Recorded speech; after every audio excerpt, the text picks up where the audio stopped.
Gelongella sisa gello Dina kenna sisa kerro Inguchachi laga jirbi Himbarbaannu gaarii arma Olu taalii natti sirbi Sirba mormaana katorba Wale ya walalitu lencha wango ni bulchitu Wale ya walalitu lencha wango ni bulchitu Wale ko Wale Ijaarsa nijara Wale Ijaarsa bidru Wale Singeessa Wale Lafa goonni jiru Wale Lolloona madibdi Wale Akka garaan taatu Wale Shiimala kee qabi Wale Onneen niiraannaatu Wale Wale Ayyo mullu irti Wale Ina feelle male Wale Yeroo gaara jirti Wale Ina garree male Wale Daddabaa afaan karra Wale Akka jeelchaa male Wale Daddafaa hin galla Wale Kashakashaa lolle Wale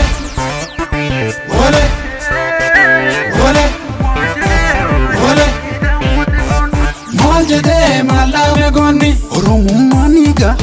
Oromiyaan biyyaa jedhe goonno Maal jedhee maallaqee goonni Bilisummaan ifa Daangaa biyyaa eegaa jedhe goonno Maal jedhee maallaqee goonni Sobaan irraa gina Dhugaa hin haalinaa jedhe goonno Maal jedhee maallaqee goonni Gandummaan badiisaa Ofittummaa dhiisaa jedhe goonno Siyaade maaloo nu siyaade Siyaade maaloo nu siyaade Siyaade maaloo nu siyaade Siyaade maaloo nu siyaade Haadha lootiyoo matan kooti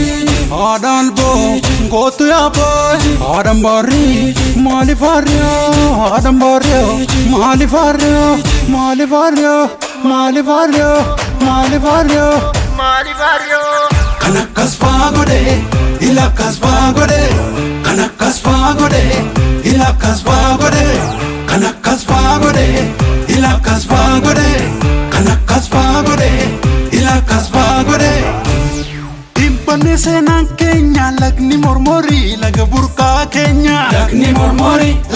Lagni mormorii lafa seenaa keenya Dhimbanne seenaan keenya maddi walaabu lafa seenaa keenya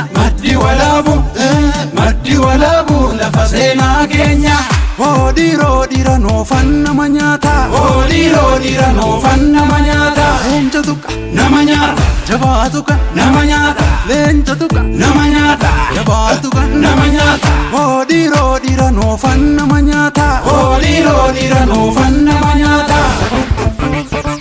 Gelongella sisa gello Dina kenna sisa kerro